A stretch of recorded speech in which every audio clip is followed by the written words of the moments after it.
Boletín electrónico de información sobre el fenómeno de las sectas y la nueva religiosidad número 515 de la Red Iberoamericana de Estudio de las Sectas. 1. El eclipse solar del 21 de agosto, una señal del fin del mundo. Fuente, Aleteia.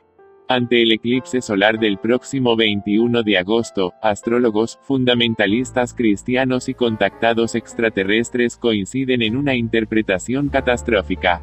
Lo cuenta Luis Santamaría, miembro de la Red Iberoamericana de Estudio de las Sectas, RIES, en Aleteia. Reproducimos su artículo a continuación. El próximo 21 de agosto tendrá lugar un eclipse solar que será total visto desde América y parcial desde Europa. Como es sabido, este fenómeno astronómico consiste en que la Luna se interpone entre el Sol y la Tierra, ocultando la estrella de nuestro sistema planetario total o parcialmente, según la trayectoria de la sombra que proyecta la Luna sobre la superficie del planeta, a diferencia de los eclipses lunares, que pueden verse desde cualquier punto de la Tierra donde sea de noche. Se trata de un acontecimiento muy significativo en América, donde no se contemplaba un eclipse total del Sol de costa a costa desde 1918. Según explican los científicos, la franja de sombra, de algo más de 110 kilómetros de ancho, empezará en el norte del Océano Pacífico, atravesará los Estados Unidos y terminará en el Océano Atlántico. Nunca antes un evento celeste ha sido visto por tanta gente y observado desde tal cantidad de lugares, desde el espacio, desde el cielo y desde la Tierra, ha afirmado Thomas Zurbuchen, director de misiones científicas de la NASA. Temor, asombro, ansiedad. En una época en la que se conoce perfectamente el mecanismo por el que suceden estos fenómenos del universo gracias a los avances de la ciencia, sin embargo continúan dándose reacciones extrañas ante los eclipses. Como afirma Steve Roskin, historiador de la astronomía, no importa el periodo de tiempo o el conocimiento científico, o la falta de este, las respuestas humanas a un eclipse son consistente y universalmente expresiones de temor y asombro. Según este experto, los eclipses, a menudo fueron fuente de miedo y ansiedad, pero la revolución científica que tuvo lugar en Europa entre los siglos XVI y XVII hizo que disminuyeran estas actitudes. La verdad es que no han desaparecido, si observamos algunas reacciones al anuncio del próximo eclipse solar del 21 de agosto, que vienen sobre todo desde el ámbito de las sectas, el esoterismo y la nueva religiosidad. Algunas interpretaciones supuestamente cristianas. Como ya es habitual en estos últimos tiempos, David Mead, autor del libro Planeta X, La llegada en 2017, ha aprovechado la ocasión para anunciar el fin del mundo por obra del inexistente planeta Nibiru. Según sus declaraciones a la prensa sensacionalista que sigue dando espacio a sus delirios, el gran eclipse del 21 de agosto es un gran presagio, y lo conecta con algunas citas bíblicas que hablan sobre el oscurecimiento del sol. Mead asegura que este fenómeno astronómico será el comienzo del apocalipsis. Cabe recordar que en su libro había profetizado que una serie de astros impulsado por una estrella a la que considera un gemelo binario de nuestro Sol, se acercan al planeta Tierra e impactarán en octubre de 2017. Algunos de sus cálculos, sin embargo, adelantan la fecha del cataclismo espacial para el próximo 23 de septiembre. La verdad es que David Mead mezcla datos bíblicos con recursos esotéricos, astrología y numerología que nada tienen que ver con la fe cristiana. Sin embargo, algunos personajes del cristianismo fundamentalista también han hecho curiosas afirmaciones en torno al eclipse, vinculando este hecho con el apocalipsis y las señales del fin de los tiempos y de la parusía, segunda venida de Cristo. Mark Bill TZ, de los Ministerios El Shaddai, obsesionado con las profecías, ha dicho que, desde un punto de vista bíblico, un eclipse solar es un señal de Dios. Cuando hay un eclipse solar total, es una advertencia para una nación o naciones específicas dependiendo de su camino. ¿Podría Dios darnos una advertencia de que tenemos que arrepentirnos o que el juicio llegará a los Estados Unidos? El momento no podía ser más claro. Paul Bigley también considera que es una señal profética, y por eso, el eclipse puede significar, estamos viviendo los últimos días. Scott Clark aprovecha la astrología, el eclipse sucedería en la constelación de Leo, para hacerla concordar con la Biblia y así asegurar que significa, el regreso del rey. No es tan directa en Graham Lotz, que si deja caer que, aunque nadie puede saber con certeza si el juicio está llegando a los Estados Unidos, parece que Dios nos está indicando algo. El tiempo dirá que es ese algo. En la misma línea se expresa Bob Odell, que señala que el eclipse solar es probablemente un mensaje de Dios a todo el mundo.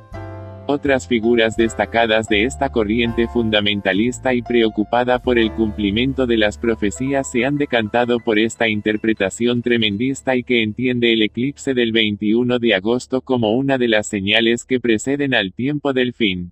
Como dice Michael Snyder en tono cuestionador, 2017 resultará ser uno de los años más significativos para las profecías bíblicas que hemos visto. No lo sé, pero Jesús nos dijo repetidamente que esperáramos las señales de su regreso, así que estoy observando. Esoterismo y extraterrestres. Con una apariencia totalmente distinta, pero con evidentes paralelismos, diversas figuras del entorno de la nueva era y del esoterismo se han referido al eclipse del 21 de agosto como un momento especial que traerá consigo grandes cambios planetarios. Desde videntes y astrólogos hasta contactados, personas que dicen haberse encontrado o estar en comunicación con extraterrestres, han aprovechado este fenómeno astronómico para llamar la atención y acrecentar su fama y su negocio. Por ejemplo, algunos medios informan de que el contactado mexicano Alberto Seco ha divulgado, con gran difusión en WhatsApp y otras redes sociales, que entre el 17 y el 23 de agosto habrá un temblor de tierra, algo que le habría dicho el Maestro Jesús. Un terremoto que debería ser visto como un cambio natural que nos beneficiará en el futuro. Otra contactada, mexicana, Cristina Ansúrez, ha publicado lo siguiente en internet: tengo que darles una noticia, una alerta de allá arriba. Se vienen cosas duras y delicadas para todos los que habitamos este planeta a consecuencia de todo lo que le hemos hecho al mundo. La razón de la catástrofe sugerida es que la Madre Tierra tiene que curarse ya para que esté mejor para los que se quedan. Una ocasión para la astrología. Como no podía ser de otra manera, también los astrólogos aprovechan el eclipse para llamar la atención, contribuyendo una vez más, ya de paso, a la confusión popular entre la astronomía, la ciencia que estudia los cuerpos celestes, y la astrología, la superstición que afirma que dichos cuerpos predicen el destino de las personas y de las cosas. Algunos medios de comunicación se han prestado a este juego, dando espacio a desinformaciones en torno al eclipse solar. En la versión digital de la revista Cosmopolitan se dirigen al público femenino, chicas Cosmo, con afirmaciones como esta: el planeta Venus, que gobierna el amor y la asociación, está siendo empujado por un par de planetas y es un hecho que el próximo eclipse afectará tus relaciones amorosas. En esta revista, después de dar un montón de detalles sobre los problemas en las parejas que pueden suceder en torno al fenómeno astronómico, sus redactores concluyen diciendo: así que ya sabes, chica Cosmo, si algo extraño pasa en tu relación en estos días, la culpa la podría tener el eclipse solar. En Univisión, por ejemplo, el autodenominado profesor Sellagro da sus propios consejos y afirma que para recibir al eclipse es importante poner orden, armonía y equilibrio en diferentes áreas de la vida, sobre todo en los planos amoroso y económico. Hasta con recomendaciones de pequeños rituales o gestos mágicos. Escribe en un papel cuáles son tus aspiraciones económicas, coloca el papel en una cajita junto a un billete de $1 que te servirá de recordatorio de la importancia que tiene el ahorro para conseguir abundancia. Los astrónomos salen al paso. Ya que en México, como hemos visto, se han dado interpretaciones tan estrafalarias al eclipse, precisamente un divulgador de la astronomía de este país ha hecho unas declaraciones públicas para tranquilizar a la población. Se trata de Pablo Loni Pacheco Riley, que ha afirmado que el eclipse solar no es una señal del fin del mundo ni del principio del apocalipsis, y menos marca el inicio de una guerra en Estados Unidos con Corea. Para este arquitecto mexicano, se trata de un fenómeno astronómico habitual que se apreciará con mayor intensidad en Norteamérica, y nada más. Además, explica que con acciones humanas el mundo definitivamente sí puede acabarse, no con el eclipse del 21 de agosto. Cuando se eclipsa, la razón. Una vez más, hay que hacer una llamada a la racionalidad y al sentido común. Sabemos de sobra lo que son los eclipses. El avance científico de la humanidad nos permite entender y explicar este acontecimiento astronómico. Y los que somos creyentes y confesamos a un Dios creador afirmamos que el universo con sus leyes es obra suya y, como señalaba el Concilio Vaticano II, por la propia naturaleza de la creación, todas las cosas están dotadas de consistencia, verdad y bondad propias y de un propio orden regulado. Gaudium et Spes 36. Es lamentable que algunos grupos y personas se aprovechen en parte de la incultura científica y en parte de los miedos y debilidades del ser humano para ganar notoriedad, ampliar su audiencia o reforzar sus ingresos. Y como hemos visto, esto sucede en muy diversos ámbitos de lo que denominamos nueva religiosidad, ya sea de impronta cristiana o de carácter esotérico. Unos y otros mezclan ciencia, a su manera, y espiritualidad en provecho propio. También conviene apuntar a la irresponsabilidad de algunos medios de comunicación y sus profesionales, que alegremente dan espacio, quizás debido, entre otras cosas, a la ausencia de noticias en la parte del mundo que está en verano, a charlatanes, augures y personajes sin otra oportunidad que la del sensacionalismo. Individuos que aprovechan un repentino oscurecimiento del sol para buscar el oscurecimiento de las mentes y del raciocinio de muchos. 2. Entra en vigor la prohibición de los testigos de Jehová en Rusia por extremismo. Fuente, AFP/RT. El Ministerio de Justicia de Rusia anunció el pasado 17 de agosto que incluyó a los testigos de Jehová en su lista de organizaciones vetadas, lo que supone la entrada en vigor de la prohibición de este movimiento religioso considerado extremista en Rusia, según informa AFP. La prohibición, vigente desde el 16 de agosto, afecta a la organización y a sus 395 centros diseminados por el país, según el comunicado del ministerio. La Corte Suprema de Rusia prohibió en abril pasado a los testigos de Jehová, a raíz de una demanda del Ministerio de Justicia que consideraba que el movimiento mostraba señales de actividad extremista. La decisión fue confirmada en apelación el 17 de julio. El fallo allanó el camino para la liquidación de los 395 centros locales de los testigos de Jehová en el territorio ruso, donde la organización reivindica unos 175.000 miembros, y a la incautación de todos sus bienes.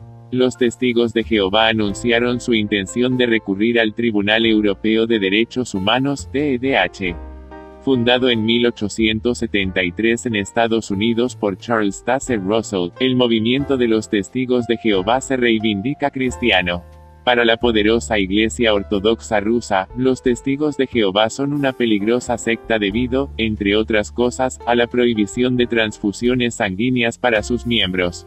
Rusia ya ordenó en 2004 la disolución de una rama de la organización, una decisión que el TEDH consideró injustificada, antes de condenar en 2010 al país a pagar 70.000 euros, $82.000, en concepto de daños y perjuicios. Tal como leemos en RT, entre otras cosas, el ministerio ha imputado a los testigos de Jehová la negativa de sus partidarios a recibir transfusiones de sangre. Según Moscú, el trabajo de la organización religiosa crea una amenaza a la protección de los derechos e intereses de la sociedad y a la seguridad pública. Por su parte, los representantes de los testigos de Jehová insisten en que nunca han participado en acciones radicales.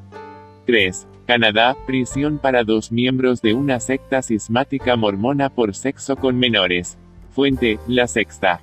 Condenan a una pareja por casar a su hija de 13 años con el líder de una secta mormona que la violó y lo grabó en vídeo, según informa el medio español La Sexta. Los padres han sido condenados a prisión en Canadá por forzar el matrimonio de su hija con el líder de una comunidad que practica la poligamia. El hombre, que tenía más de 80 esposas, violó a la pequeña. Está condenado a cadena perpetua. Gail Blackmore, de 60 años, fue condenada a 7 meses de prisión mientras que Brandon Blackmore, de 71 años, fue sentenciado a 1 año de cárcel por el tráfico de niñas para propósitos sexuales. Los dos individuos, que estuvieron casados y forman parte de una comunidad cismática mormona en la costa oeste de Canadá que tiene más de 500 miembros, arreglaron el matrimonio de su hija de 13 años con el profeta de la Iglesia Fundamentalista de Jesucristo de los Santos de los Últimos Días, IFJSUD, Warren Jeffs. En febrero de 2004, la pareja trasladó a su hija a Estados Unidos para casarla con el líder de la IFJSUD, quien entonces tenía 49 años de edad y más de 80 esposas. Pocos días después, la niña fue casada con JEFFs, que la violó y lo grabó en video. JEFFs fue posteriormente detenido en Estados Unidos y en la actualidad cumple una condena a cadena perpetua por la agresión sexual a una niña de 12 años. La comunidad de Bountiful, en la provincia de Columbia Británica, ha sido desde hace décadas el exponente de la poligamia en Canadá. Su líder, Winston Blackmore, de 60 años, hermano menor de Brandon y que se autodenomina obispo de la iglesia, es el padre de 132 niños. Winston Blackmore ha sido investigado en numerosas ocasiones desde hace más de 30 años por la policía canadiense por las prácticas polígamas de su comunidad, aunque las autoridades del país no lo han procesado judicialmente por dudas sobre la constitucionalidad de las leyes contra la poligamia del país. 4. La Iglesia de la Cienciología solicita ser asociación religiosa en México. Fuente: varios medios. La Iglesia de la Cienciología quiere ser una asociación religiosa en México y sus opositores tendrán 21 días para impedirlo. Informa sobre ello el portal mexicano AF Medios. El diario oficial de la Federación, DOF, dio a conocer que la agrupación denominada Iglesia de Scientology Cienciología de México, presentó la solicitud para constituirse en asociación religiosa, en la Dirección General de Asociaciones Religiosas. La Cienciología es una secta que se originó en los Estados Unidos en 1954 por el autor estadounidense de ciencia ficción L. Ron Hubbard, y que se ha visto envuelta en diferentes escándalos en los pasados años. La Ley de Asociaciones Religiosas y Culto Público indica que a efecto de que las personas físicas, asociaciones religiosas, agrupaciones religiosas o iglesias que pudieran considerarse afectadas en su esfera jurídica, comparezcan dentro del término de 20 días hábiles, contados a partir del día siguiente de esta publicación, a presentar su oposición ante esta Dirección General. Asimismo, se comunica que el expediente de la solicitud de referencia estará a la vista de los interesados para su consulta, solamente durante el término señalado. Detalles de la solicitud. Según se lee en el extracto publicado en el DOF, Cienciología presentó estatutos, los que contienen las bases fundamentales de su doctrina, la determinación de los asociados, ministros de culto y representante, mismos que señalan como objeto, el siguiente: practicar, difundir, promover, realizar, desarrollar y propiciar los servicios religiosos, ceremonias, credo, doctrina, fundamentos teologales, escrituras, símbolos, metas, factores y axiomas de Scientology, Cienciología, a fin de buscar la libertad espiritual y alcanzar la salvación mediante la ampliación del estado de conciencia espiritual del individuo, forma personal por la que se llega a Dios, el Ser Supremo o Creador. También se señala que en la solicitud de reconocimiento oficial, se exhiben las pruebas suficientes que acreditan que la agrupación religiosa cuenta con notorio arraigo entre la población. Su representante oficial, que ocupa también el cargo de presidente de la entidad, es Alma Rosa Lugo Ansaldo. Los vecinos paralizan una construcción.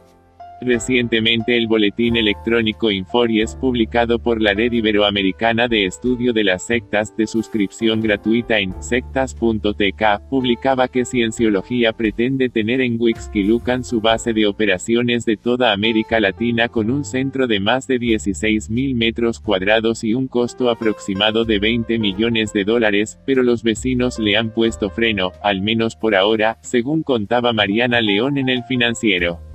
El 28 de abril, el edil de este municipio en el Estado de México, Enrique Vargas, anunció la suspensión de la obra debido a que no contaba con los estudios de impacto ambiental para la construcción que se planea hacer, un centro integral de 16.250 metros cuadrados, con un auditorio, oficinas de Enlace Continental y una academia.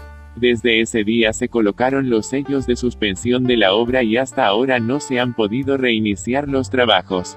Fuentes de la Cienciología en México confirmaron que no hay mayores avances por respeto a los vecinos. Vargas del Villar aseguró a los habitantes de la zona que tendrían todo su apoyo y que el municipio no les daría los permisos para continuar la construcción. Este nuevo centro contempla oficinas dentro del complejo, cuartos de hospedaje, además de un centro de convenciones para 2.000 personas. Sin embargo, solo tiene 300 lugares de estacionamiento, una de las principales preocupaciones de los residentes.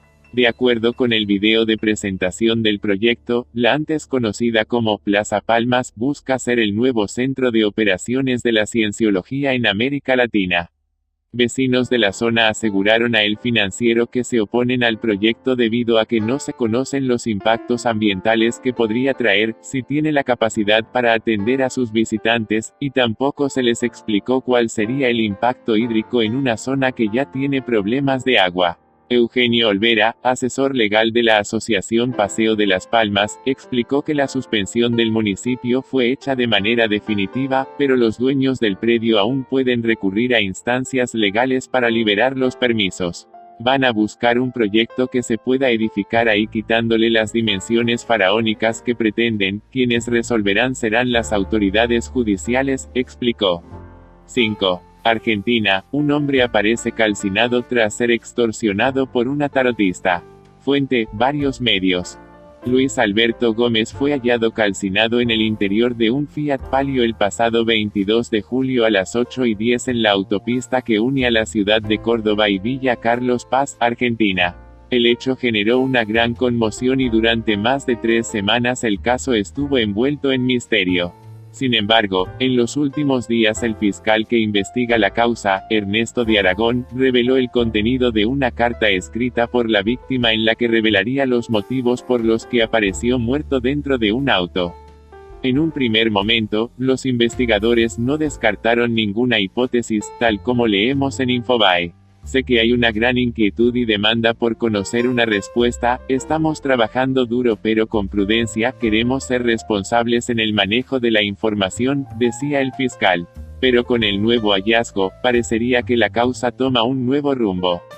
La familia descarta el suicidio.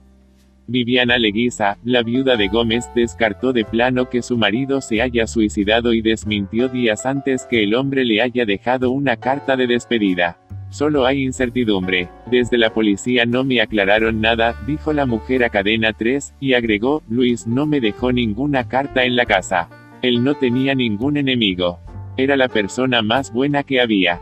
No pudo aclarar si su marido tenía deudas con alguien, desconozco.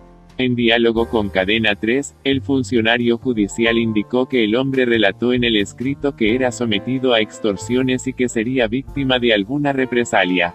Me la mandé, hice algo terrible, y voy a pagar las consecuencias, escribió Gómez. De la autopsia no surgieron signos físicos de que haya recibido un disparo u otros golpes de violencia externa. Eso no es excluyente de la posible participación de un tercero en el hecho, precisó el fiscal semanas atrás. Los bomberos de la provincia constataron que dentro del auto había solo un ocupante que estaba en el baúl y que se trataba de Gómez.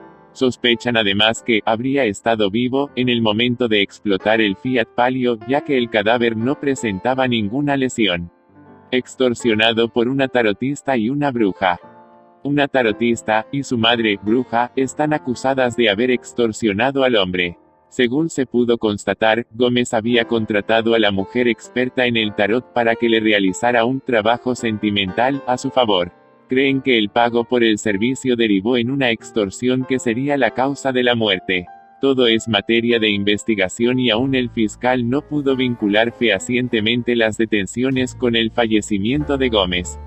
El fiscal señaló, hemos podido determinar que él estaba siendo extorsionado pocos días antes de que aparezca muerto. Hemos podido individualizar a la persona y detenerla. Está imputada por extorsión. Por lo que detalló el fiscal, Gómez habría contratado los servicios de esta mujer, una espiritista, tarotista a la que le había brindado datos personales para el servicio. Informa de ello Cadena 3. Posteriormente, y después de pagar el monto que le pidió en un momento, comenzó a utilizar estos conocimientos personales y sobre su familia para amenazarlo de muerte exigiéndole más dinero, expresó Ernesto de Aragón. Sobre la vinculación de la muerte de Gómez, el fiscal indicó, no podemos descartarlo, en principio parecería que no porque la extorsión ha continuado con posterioridad a la muerte de Gómez. La mujer detenida fue identificada como Bertha Torres. Fue imputada por el delito de extorsión contra Gómez. También se allanó su domicilio de Barrio Alberdi, donde se le secuestró el teléfono celular y documentación importante para la causa, según leemos en La Voz del Interior. Unos días más tarde, tal como informa CBA 24N, fue detenida una mujer en la provincia argentina de La Rioja. Se trata de la madre de la tarotista, también detenida a comienzos del mes de agosto. Ambas se encuentran imputadas por el delito de extorsión. La Voz del Interior señala concretamente que Gómez había contratado a una tarotista, del barrio Alberdi, para que le realizara un trabajo sentimental, a su favor. Esta mujer, Bertha Torres, oriunda de Perú y radicada en Alberdi, lo contactó a su vez con una bruja, de La Rioja, para que ésta se encargara del pedido. Todo a cambio de unos 30.000 pesos, según se sospecha. 6. Detienen a un vidente africano por estafar 80.000 euros en Barcelona. Fuente, El Periódico. Mossos de Escuadra, Policía Autonómica Catalana, de la Unidad de Investigación de la Comisaría del Hospitalet de Llobregat, Barcelona, detuvieron el pasado 4 de agosto a un hombre que se hacía pasar por vidente como presunto autor de 2 delitos de estafas a 2 personas de Barcelona. Según explica El Periódico, el hombre, de 32 años, vecino de Terrassa y de origen guineano, ofrecía supuestos rituales contra el mal de ojo, la impotencia y los problemas emocionales, entre otras muchas cosas. Un vecino de Barcelona denunció a comienzos de 2016 que había sido estafado por un supuesto vidente por un valor de 80.000 euros. El hombre, que se encontraba pasando una mala época en el ámbito personal, había contactado con el supuesto vidente que se anunciaba mediante papeles publicitarios en la calle y a los buzones de las casas. Así se fraguó la estafa. El denunciante concertó varias sesiones, cada semana o cada 2 semanas durante un año, en un piso del Hospitalet de Llobregat, en las cuales le pedía entre 500 y 900 euros por cada sesión.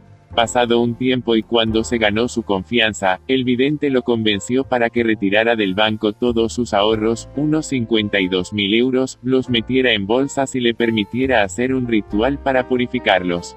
Una semana después, el hombre abrió las bolsas y se dio cuenta que le había cambiado el dinero por papeles. Los agentes comenzaron a investigar la identidad del vidente, las cuales inicialmente resultaron de especial complejidad, puesto que éste ocultó su rostro en todas las sesiones que concertó con la víctima. Los investigadores se centraron en el estudio otras informaciones y material aportado por la víctima en relación con los rituales. Hay más víctimas. Otra denuncia similar de una vecina de Barcelona les puso sobre la pista del hombre. La mujer, que también había contactado con un vidente por folletos repartidos en la calle, denunció que le habían estafado 6.500 euros. Los agentes localizaron el sospechoso, que utilizaba varias identidades, en el Hospitalet de Llobregat y le detuvieron. El juez decretó su ingreso en prisión provisional. La investigación continúa abierta y los agentes temen que el número de víctimas pueda ser mayor. 7. Ecuador, explican la sanación andina, ancestral en conexión con el Reiki. Fuente, El Diario. El Reiki es más conocido como la técnica de una modalidad de medicina alternativa que busca la sanación del paciente mediante la imposición de manos, según informa el medio ecuatoriano El Diario. Nona Sostoa e Isabel Yor son 2 mujeres, la una argentina y la otra española, que se juntaron en una de las reuniones del Festival de Medicina Holística para hablar del Reiki. Miembros de varias nacionalidades ecuatorianas, amazónicos de la provincia del Napo, Puruáes, Panzaleos, Cañaris y de otras que se asientan a lo largo de la región andina, fueron parte de este encuentro, señala diario El Mercurio de Cuenca. Todos ponían atención a esa forma universal de sanación que, como dijo una de las conferencistas, se desconoce cómo se denominaría el Reiki dentro de la filosofía ancestral de esta América. Sin embargo, al desarrollarla con el empleo de plantas, esa acción sin duda es parte de esa sabiduría mundial que ingresa dentro del Reiki, se indicó. Los conocedores del Reiki andino manifiestan que este Reiki tiene una gran congruencia entre el Reiki tradicional y la medicina energética andina. De acuerdo a este modelo, los sanadores de este mundo andino proponen el desarrollo de un Reiki andino como un modelo de Reiki independiente y original, con argumento, teoría y práctica propia proveniente del conocimiento ancestral andino. Asimismo, buscan actualizar, capacitar y dar herramientas a los practicantes de Reiki tradicional y terapeutas complementarios sobre las bondades de este método innovativo, por su rapidez, eficacia y simplicidad con la que se plantea. Además de lograr la transmisión del método inspirado en la medicina energética andina, a fin de que sea difundida en las futuras generaciones. Reiki del color y sonido. Otro de los puntos abordados por la experta española fue el Reiki del sonido y el color. Se llama del sonido y del color porque es una modalidad un poco curiosa en la cual los símbolos se los pone cantando. No es una melodía concreta para cada símbolo, sino una melodía del sanador, que la siente y la expresa. Este tipo de Reiki se practica porque se supone que la música tiene una vibración muy alta y muy armónica. Esos Reiki son los que se remiten a la historia, y se señala que la primera vez que el Reiki llegó a esta tierra fue porque lo trajo el maestro Saint Germain y lo ancló. Después, esta energía se perdió totalmente y fue el maestro Mikao Usui el que la recobró allá en Japón. El sistema más antiguo de Reiki es el que trajo el maestro Saint Germain a la tierra. Este Reiki tiene 25 símbolos y están conectados a Shambhala, que es una especie de morada de los maestros ascendidos y que tienen 352 símbolos. 8. Argentina, asesinan a una joven embarazada en un ritual afroamericano. Fuente Clarín, la mañana de Neuquén. Satanismo, narcotráfico, palizas y un homicidio. Todos esos elementos acechaban la vida de Fernanda Pereira, de 26 años, una joven embarazada que fue asesinada en la ciudad de Rincón de los Sauces, Neuquén, Argentina. Su cuerpo fue hallado en un descampado. Los peritos determinaron que sus restos habían sido objeto de un extraño ritual. Con tablas, partes de palets, gomas y grandes cantidades de combustible, la joven madre fue reducida a cenizas. Apenas si sobrevivió una cadenita que llevaba puesta. Lo cuenta Claudio Andrade en Clarín. El lugar donde quemaron el cadáver no habría sido elegido al azar, el descampado está en el kilómetro 6 de la ruta 6. La víctima, además, estaba embarazada de 6 meses.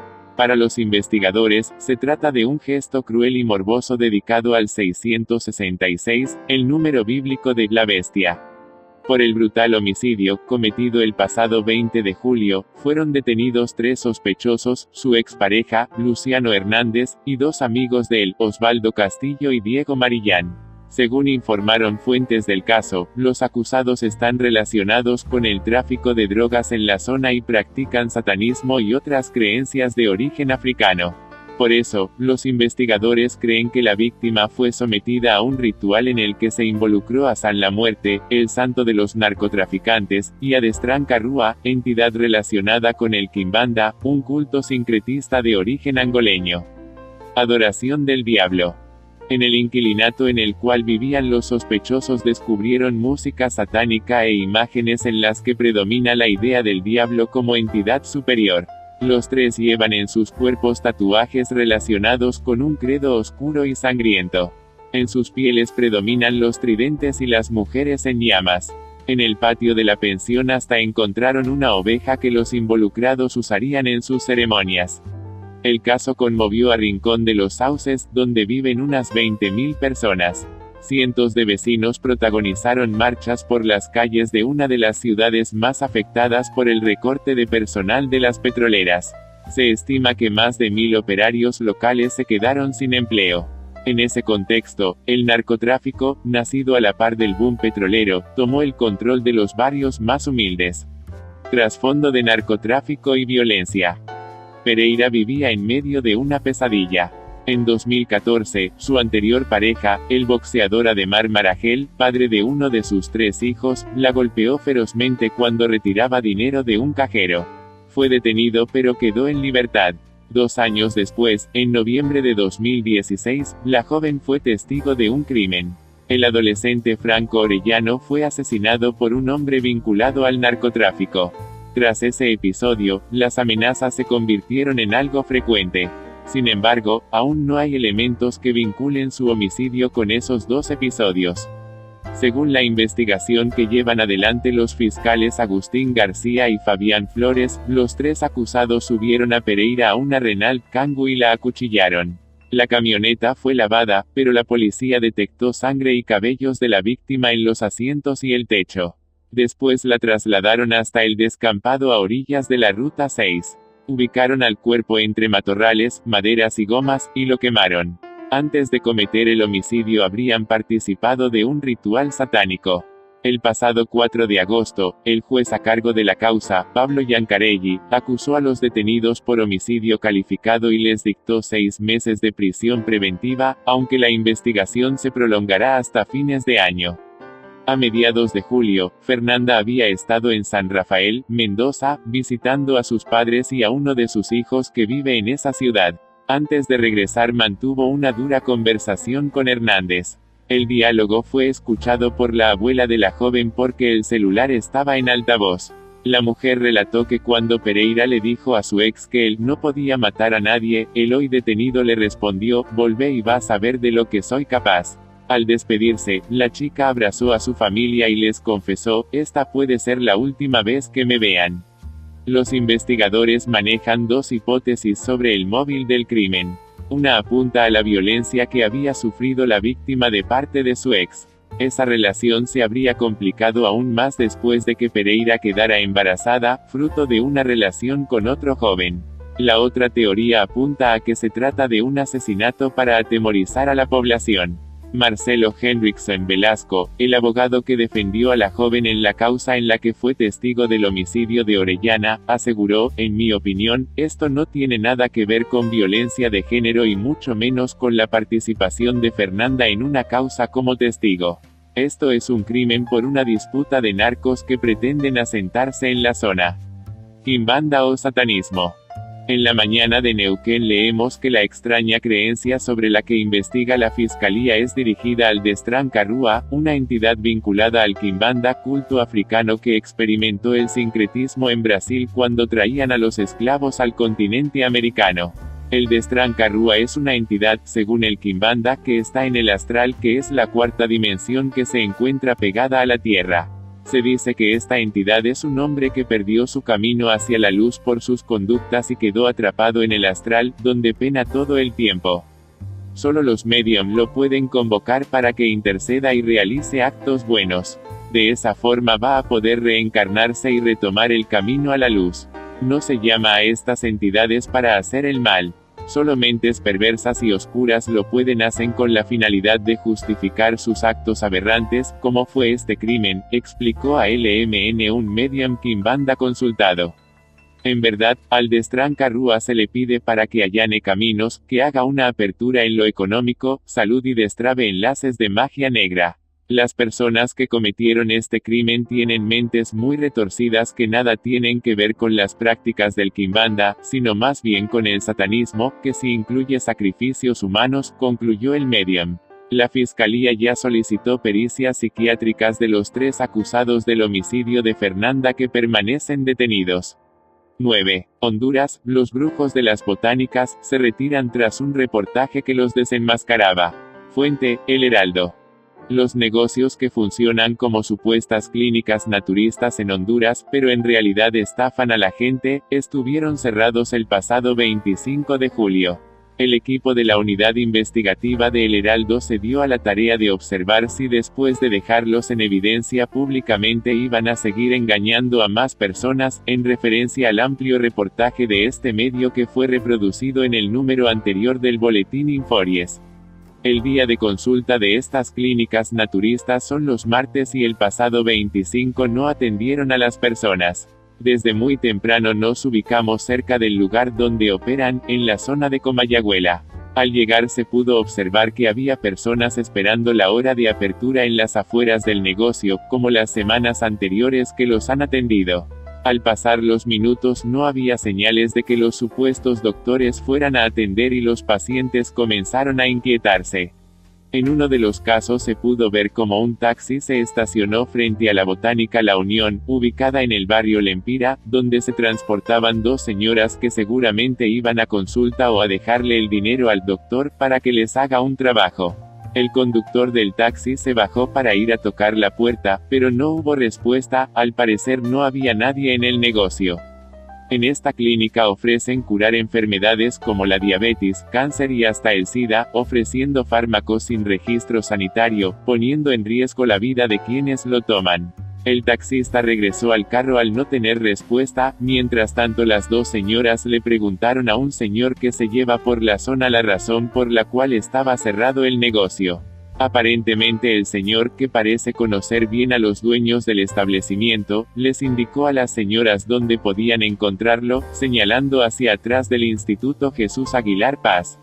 Posteriormente llegó al negocio otro cliente en busca de ayuda del doctor, quien tocó la puerta y al no haber respuesta procedió a asomarse por la ventana para verificar si había gente adentro.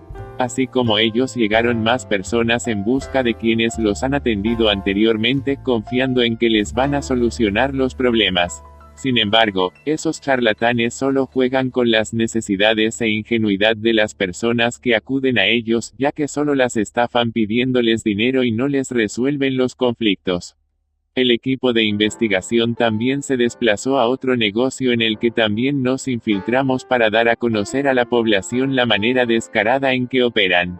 Se trata de la Botánica Hermandad Israelita, ubicada en la colonia El Country. En este negocio también ofrecen fármacos para curar enfermedades y combinan la brujería con imágenes religiosas. También leen cartas de tarot y hasta realizan limpias vaginales, abusos. Se pudo observar que el negocio estaba abierto, pero con la novedad de que ya habían quitado el rótulo. Mientras que quien atiende el negocio se asomó a la puerta en diferentes ocasiones para auscultar el panorama. 10. Chile confirman la multa a la televisión pública por dar espacio a un vidente. Fuente, varios medios. La Corte de Apelaciones de Santiago de Chile confirmó la multa por 250 UTM, unidades tributarias mensuales, que serían en total algo más de 15.000 euros de multa, que aplicó el Consejo Nacional de Televisión, CNTV, al canal TVN por las declaraciones del vidente brasileño Carlinhos, quien anunció en el matinal la ocurrencia de un gran cataclismo en el sur del país. Informa de ello el Dínamo. En fallo unánime, la quinta sala del Tribunal de Alzada confirmó la sanción aplicada a TVN por la difusión en programa matinal de las premoniciones de Carlinhos, por considerar que dicha emisión contraviene las normas sobre contenidos televisivos y el interés superior y la dignidad de los menores que consagra la Convención de Derechos del Niño. Se alejó de la prudencia. La información noticiosa, en los términos constatados por el CNTV, no solo infringe las normas del correcto funcionamiento de los servicios de televisión, sino importa también una infracción a las disposiciones de la Convención Internacional de los Derechos del Niño que el Estado de Chile está obligado a amparar y proteger. En efecto, la emisión del programa vulnera el interés superior de los menores, consagrado en el orden nacional e internacional, lo que se traduce en una conculcación grave al derecho a la salud física y psíquica de los menores de edad, establece el fallo. La conducta sancionada se aleja de la función social de los medios de comunicación y de la prudencia con que debe actuar la televisión, tanto en la cobertura de la noticia como en las entrevistas anexas que incorpora, configurando así las infracciones que motivaron la condena, en tanto se ha acreditado en autos el tratamiento sensacionalista de una noticia emitida en el programa Muy Buenos Días el 26 de diciembre de 2016, en horario de protección de niños y niñas menores de 18 años, concluye. Como recuerda el medio Página 7, la situación generó gran molestia entre los televidentes, quienes realizaron sus respectivas quejas en el CNTV, entidad que decidió sancionar al programa de televisión. Cabe mencionar que en la oportunidad, Javiera Contado, quien conducía el espacio en ese momento, ofreció disculpas al aire. No se viola la libertad de expresión. Según informa La Nación, el fallo agrega que, en manera alguna puede calificarse como una forma de intromisión en la programación del servicio de televisión, por cuanto no se restringe aquella facultad y tampoco se impide o limita el derecho a la libertad de opinión e informar, consagrado en el artículo 19 numeral 12 de la Carta Fundamental, pues se sanciona la forma ilegal de entregar una comunicación noticiosa en horario de protección a niños y niñas menores de 18 años. A lo anterior se agrega que el interés superior del niño, como principio informador del ordenamiento jurídico familiar, se vincula directamente con los derechos esenciales del sujeto menor de edad y en el caso de autos, además, es una garantía de respeto y concreta protección del pleno ejercicio de los derechos de los niños y niñas, lo que unido a las normas prohibitivas señaladas previamente, llevan a concluir que la sanción impuesta se ajusta a la legalidad vigente y tiene mérito que la justifique, siendo proporcional a la infracción objeto de la multa impuesta. Añade el fallo. La RIES es una red de expertos y estudiosos católicos sobre el fenómeno sectario y la nueva religiosidad, presentes en España y Latinoamérica, y abarcando las zonas lusoparlantes. Pretende ofrecer, también con este boletín informativo, un servicio a la Iglesia y a toda la sociedad. La RIES no se responsabiliza de las noticias procedentes de otras fuentes que se citan en el momento debido. La RIES autoriza la reproducción de este material, citando su procedencia.